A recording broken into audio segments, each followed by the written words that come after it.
Hello children, this is fourth chapter, values and data type. Did you remember how we started to learn English? First we learned alphabet, then we started to write 2-letter words, 3-letter words, then we formed the sentences, then we started to write the paragraph, then we started to write the essay. In the same way, in the Java programming language, first we have to learn character. Then we have to learn tokens. Each and every part of the program is called as token. Then we have to write the statement. Then we have to write functions.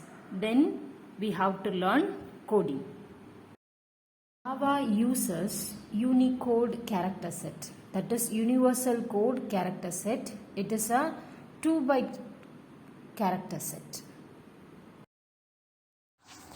What is a token? The smallest individual unit in a program is known as token, which means each and every part of the program is known as token. Java has 5 different types of tokens. They are keywords, identifiers, literals, punctuators, operators and separators.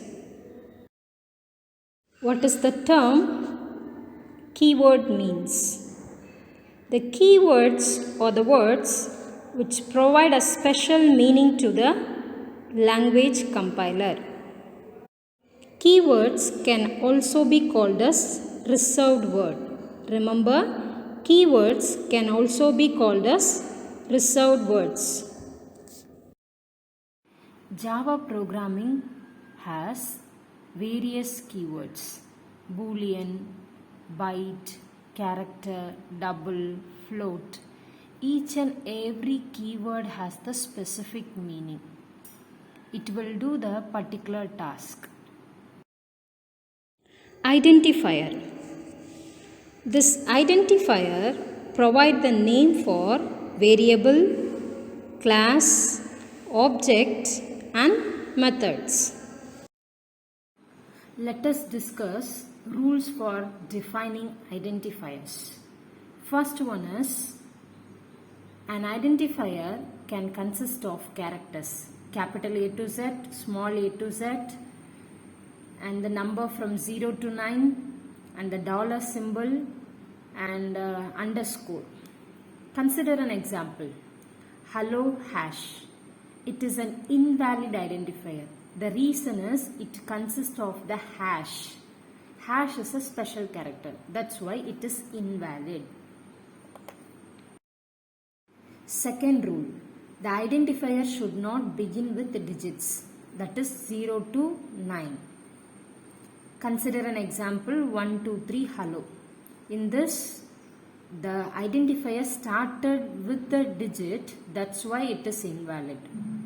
Remember, identifier can consist of 0 to 9, but it should not begin with the 0 to 9.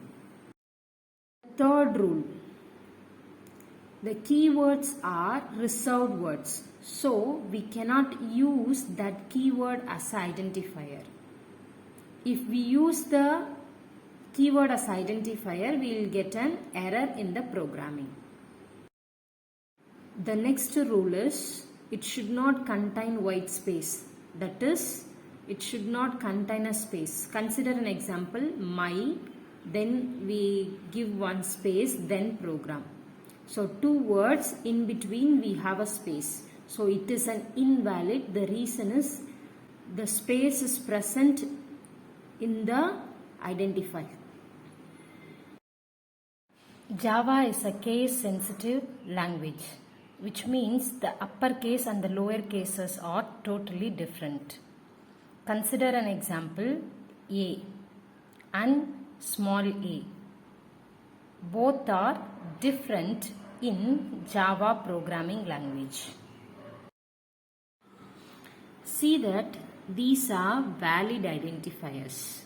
My variable, A, the my variable, all the letters are capital, then J, then underscore my variable, dollar my variable, both are valid. The reason is underscore and dollar symbol can be present in the first letter of the identifier.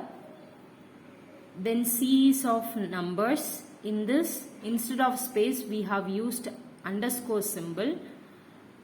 Then Nikki 123. 123 is present at the end, so it is valid. If it is present in the beginning, then it is invalid one.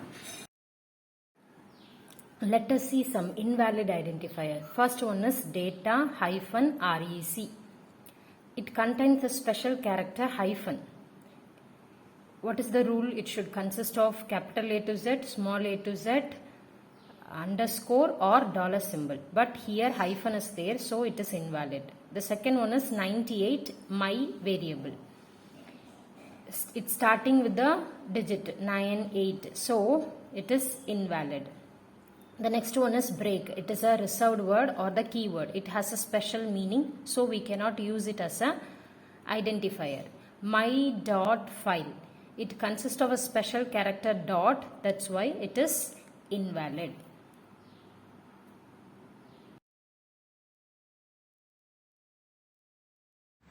Thank you, students.